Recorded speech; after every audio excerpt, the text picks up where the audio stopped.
नमस्कार.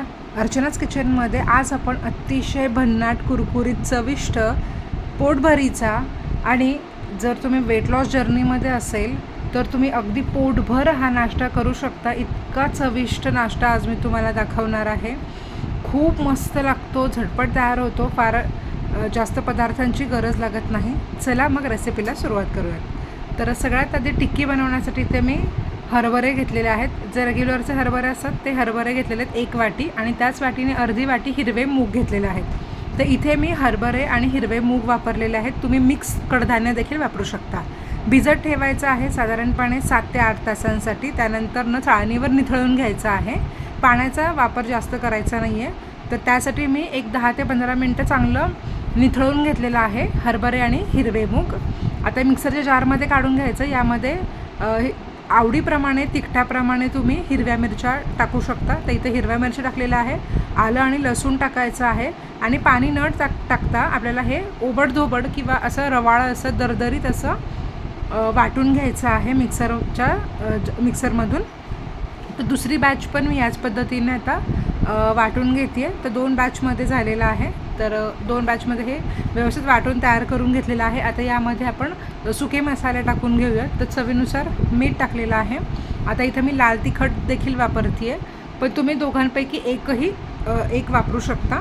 हिरवी मिरची किंवा लाल तिखट दोघांपैकी एक वापरू शकता. मी दोन्हीही थोडं थोडं वापरलेलं आहे. त्यानंतरनं हळद टाकलेली आहे, ओवा टाकलेला आहे. तो ओवा थोडासा मी जास्त टाकलेला आहे आणि जिरं टाकलेलं आहे, कारण इथे हरभरा डाळीचा पदार्थ आहे, हरभरा आहे त्यामुळं ओवा टाकायचा आहे. त्यानंतर आता यात भाजलेल्या जिऱ्याची पावडर टाकलेली आहे आणि अगदी चिमूटभर काळी मिरी पूड टाकून घ्यायची आहे. अगदी चिमूटभर टाकायची, जास्त टाकायची नाही आहे. चिमूटभर काळी मिरी पूड टाकलेली आहे. भरपूर आपल्याला कोथिंबीर टाकायची. कोथिंबीरमुळे आहे ना खूप छान टेस्ट येते, त्यामुळे भरपूर अशी कोथिंबीर टाकायची. आता जर तुमच्याकडे काही भाज्या असतील, पालक असेल तर ते पण बारीक चिरून तुम्ही यामध्ये टाकू शकता, म्हणजे अजूनच जास्त पौष्टिक होईल. आता यामध्ये 2 चमचे बेसन टाकते आहे. तर नॉर्मल घरचं बेसन आहे दळलेलं, तर ते बेसन मी इथे टाकून घेतलेलं आहे आणि हे आता व्यवस्थित आपल्याला एकजीव करून घ्यायचं आहे. तर फार मस्त लागतात या टिक्कीज. तुम्ही बनवून आहे ना मुलांना डब्यामध्ये पण देऊ शकता, खूप छान होतात. डाळ रात्री भिजत घालून सकाळी तुम्ही लवकर बनवू शकता. तर आता या टिक्कीज बनवून घ्यायच्या आहेत या पद्धतीने आणि चाळणीला तेल लावून घेतलेलं आहे आणि आता या टिक्कीज आपण वाफवून घेणार आहोत. तर सगळ्या टिक्कीज तयार करून घेतलेल्या आहेत. आता गॅसवर मी एक मोठं भांडं उकळायला ठेवलं होतं, गरम करायला ठेवलं होतं. पाणी उकळतं आहे, त्यावर आता ही चाळण ठेवायची, झाकण लावून 10 मिनटं हाय फ्लेमवर वाफवून घ्यायची आहे. तर 10 मिनटंच वाफवायचं आहे, त्यापेक्षा जास्त नाही वाफवायचं. अगदी झटकीपट वाफले जातात. मस्तपैकी चांगले वाफले गेलेले आहेत. आता काढून थंड करून घ्यायचं आहे आणि शॅलो फ्राय करायचं आहे. तर मी एक पसरट पॅन घेतलेला आहे, नॉनस्टिकचा पॅन आहे. तुम्ही नॉर्मल तव्यावर पण करू शकता. तेल टाकून घेतलेलं आहे आणि आता यावर टिक्कीज ज्या आहेत ना त्या फ्राय करून घेणार आहोत. तर या अशाच वाफवलेल्या टिक्कीज पण खूप छान लागतात.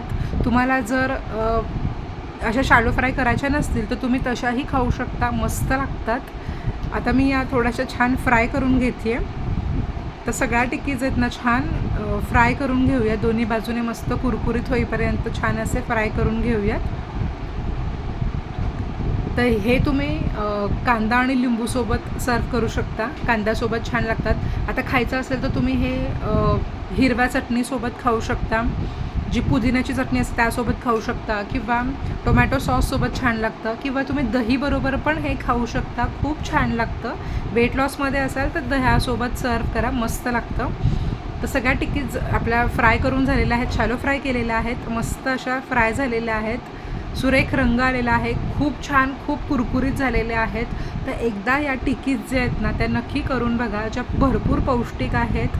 लहान मुलांना आवडतील, मोठ्यांना देखील आवडतील आणि सगळे आनंदाने खातील. तर एकदा नक्की ही टिक्की या पद्धतीने करून बघा. व्हिडिओ आवडला असेल तर व्हिडिओला लाईक, शेअर, कमेंट आणि चॅनलला सबस्क्राईब करायला विसरू नका.